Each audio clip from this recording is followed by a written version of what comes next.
అందరికీ నమస్కారం అండి. బాచీరావు కుకింగ్ వీడియోలో ఈరోజు కాకరకాయ కొత్తిమీర కారం తయారు చేసే విధానం అండి.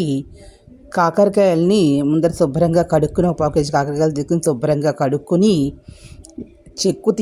చెక్కు తీయకుండానే ముక్కలుగా తీసుకోవచ్చు. ఇష్టమైన వాళ్ళు చెక్కు కూడా తీసుకోవచ్చు, ఎలాగైనా చేసుకోవచ్చు.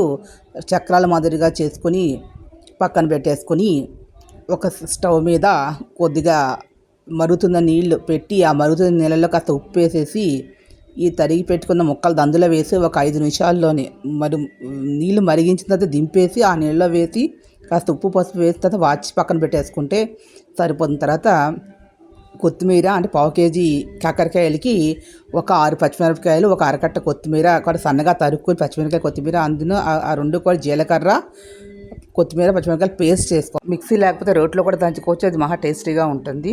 ఇప్పుడు టొమాటో ఇష్టమైన వాడుకోవచ్చు, ఇష్టం టమాటా వాడకపోయినా కూడా పర్వాలేదు.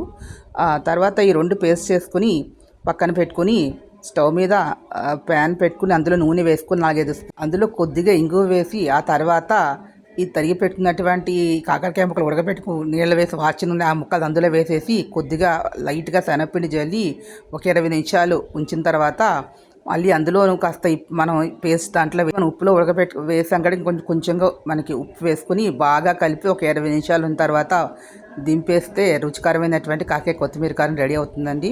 ఈ వీడియో మీకు నేను లైక్ చేయండి, షేర్ చేయండి, సబ్స్క్రైబ్ చేయండి, లైక్ ఇచ్చి ఎంకరేజ్ చేయండి. ప్లీజ్ సబ్స్క్రైబ్ చేయాలి. Thank you to all.